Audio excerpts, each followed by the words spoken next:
महाराष्ट्र की राजनीति से एक बहुत बड़ी खबर, बड़ी तस्वीर निकल के सामने आई है कि उद्धव ठाकरे और राज ठाकरे एक साथ आ गए हैं। उन्होंने अलायंस किया है और आगामी जो अभी मुंबई महानगर पालिका के चुनाव हैं वहां पर एक गठबंधन में चुनाव लड़ेंगे। हमारे साथ मौजूद हैं बीजेपी के राष्ट्रीय प्रवक्ता प्रदीप भंडारी। प्रदीप, दोनों भाई ठाकरे बंधु एक साथ आ गए हैं, एक बड़ी चुनौती आप लोगों के लिए। देखिए, हार का डर है और दोनों परिवारवादी अगर सच में भाईचारे के लिए साथ में आ रहे होते तो पिछले 18 साल में साथ में आ जाते। ये दोनों जानते हैं कि जिस तरीके से नगर सेवक चुनाव में इनकी जमानत जब्त हुई, डर के मारे एक कैंपेन करने नहीं निकले।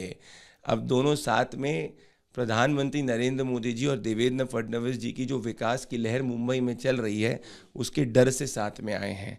इससे ही आप समझ सकते हैं कि मुंबई की जनता है वो विकास को चुनना चाहती है। और ये दोनों जानते हैं कि अगर ये दोनों अकेले लड़ेंगे तो इनका नोटा से भी कम वोट आएगा। इसीलिए छोटी मोटी सीट लाने के लिए ये साथ में आ रहे हैं। परंतु इससे आप समझ सकते हैं कि मुंबई बीएमसी चुनाव का एग्जिट पोल क्या होने वाला है, क्योंकि मुंबई विकास को चुनना चाहती है, देवेंद्र फडणवीस जी के विकास के मॉडल को चुनना चाहती है, मोदी जी के विकास के मॉडल को चुनना चाहती है। मैं कहता हूँ ये डर अच्छा है। लेकिन उन्होंने तो साफ तौर पे कह दिया है कि अब जो है ये बीजेपी जो चाहे वो करे, लेकिन ठाकरे बंधु जो साथ में आए हैं ये बात करेंगे मराठी मानुष की, महाराष्ट्र के लोगों की। महाराष्ट्र के लोगों ने तो बता ही दिया कि महाराष्ट्र के लोगों की बात कौन करता है, वो एनडीए करती है। अभी आगामी जो चुनाव हुए थे लोकल बॉडी के पोल्स में, उसमें 3000 से ज़्यादा हम लोगों को नगर सेवक मिले, जो उद्धव सेना से 720% से ज़्यादा है। हमें अगर नगर अध्यक्ष की आप बात करें तो उद्धव सेना से 1000% से ज़्यादा मिले। तो आज महाराष्ट्र के अंदर रहने वाला हर व्यक्ति, मुंबई के अंदर रहने वाला हर व्यक्ति देवेंद्र फडणवीस जी के विकास के मॉडल को चुनना चाहता है, जिसमें कोस्टल रोड बनती है, जिसमें लॉन्गेस्ट अंडरग्राउंड मेट्रो कंप्लीट होती है, जिसमें 1.5 लाख करोड़ के एमओयू मुंबई को विकसित करने के लिए साइन सरकार करती है।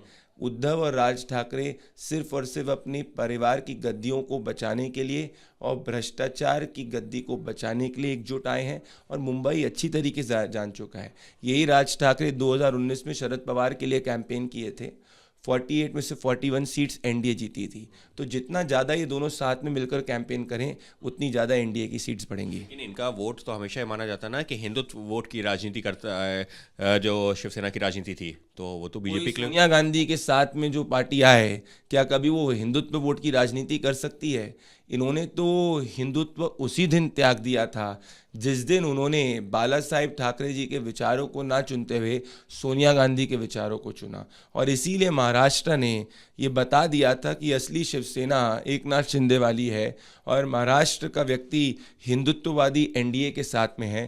तभी 80% से ज़्यादा सीटें महाराष्ट्र के असेंबली इलेक्शंस में एनडीए जीती और अभी लोकल बॉडी पोल्स के अंदर भी 48% से ज़्यादा इकलौती भारतीय जनता पार्टी सीट जीती, जो अभी तक के आज़ादी के इतिहास में पिछले 40 सालों में सबसे ज़्यादा है। तो आज महाराष्ट्र में मराठी बोलने वाला हर मानुष और मुंबई में रहने वाला हर व्यक्ति देवेंद्र फडणवीस और प्रधानमंत्री नरेंद्र मोदी जी के विकास के साथ में। दोनों परिवारवादी भाई हार के डर से साथ आए। परिवारवादी भाई हार के डर से अवसरवादी तरीके से साथ में आए हैं, लेकिन महाराष्ट्र की जनता समझ चुकी है कि इनकी क्या है राजनीति, तो इसका कोई फर्क नहीं पड़ेगा। और आगामी जो मुंबई महानगर पालिका के चुनाव होंगे वहां पर भी मुंबई की जनता इनको सिरे से नकारेगी, कहना है बीजेपी प्रवक्ता का। सहयोगी कैमरा पर्सन जितेंद्र सिंह के साथ अंकित गुप्ता, एबीपी न्यूज़, दिल्ली।